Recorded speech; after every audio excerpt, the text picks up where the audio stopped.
एक गांव था, नाम था पुंगपुर। वहीं रहता था अपना हीरो पुंग पुंग। उसका काम था लोगों के मजे लेना और मेहनत वाले काम से मीलों दूर भागना। एक दिन पुंग पुंग गांव के पुराने पीपल के पेड़ के पास से गुजर रहा था। तभी उसने देखा पेड़ के नीचे एक साधु बाबा गहरे ध्यान में बैठे हैं और उनके सामने एक लाल रंग की टोपी रखी है। देखते ही पुंग पुंग धीरे से साधु के पास गया और पूछा, ओ बाबा, आप साधु हो या सर्कस के जोकर जो इतनी रंगीन टोपी संभाल के रखे हो? सुनते ही साधु ने टेढ़ी आंख से घूर के बोला, ये सत्यवादी टोपी है बेटा।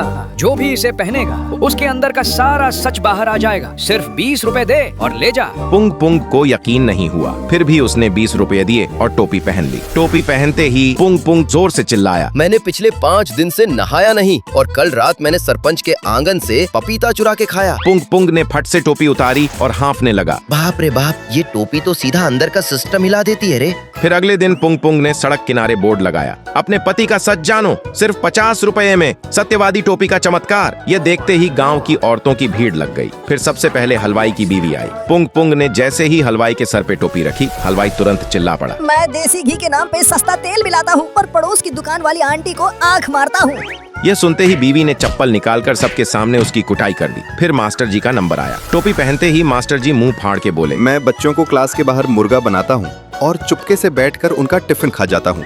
देखते ही देखते पुंग पुंग पूरे गांव में फेमस हो गया। लेकिन एक दिन गांव का खड़ूस जमींदार अपने पहलवान के साथ गुस्से में पुंग पुंग के पास आया और दहाड़ा, बहुत नाटक चल रहा है तेरा पुंग पुंग। ये टोपी मेरे पहलवान को पहना, मुझे जानना है इसने मेरे कितने पैसे चुराए हैं। पुंग पुंग डर के मारे कांपने लगा और जैसे ही वह पहलवान के पास जाने लगा, अचानक फिसल गया और वह टोपी उछल के सीधा जमींदार के सर पे जा गिरी। टोपी सर पे गिरते ही जमींदार चीख पड़ा, मैं बाहर से ही गुस्से वाला दिखता हूँ, असल में रात को मुझे अंधेरे से बहुत डर लगता है और मैं अपनी बीवी का हाथ पकड़ के सोता हूँ। सुनते ही पूरा गांव लोटपोट होके ठाके मार के हंसने लगा। लेकिन जमींदार शर्म और गुस्से से लाल टमाटर हो गया और लाठी उठाकर पुंग पुंग के पीछे दौड़ पड़ा। लेकिन पुंग पुंग भागते हुए सीधा उसी साधु के पास आया और उनके पीछे छुप गया। तभी साधु जोर जोर से हंसते हुए बोले, अरे जमींदार साहब रुको, गुस्सा मत करो, ये कोई जादुई टोपी नहीं है। फिर साधु ने जमींदार के सर से टोपी उठाई और टोपी के अंदर से एक बिच्छू निकाल के बोला, इस टोपी में मैंने एक खतरनाक बिच्छू छुपा रखा है, इसलिए जैसे ही कोई इसे पहनता है ये सीधा सर की नस पे काट लेता है और दर्द के मारे सारा सच उगल देता है।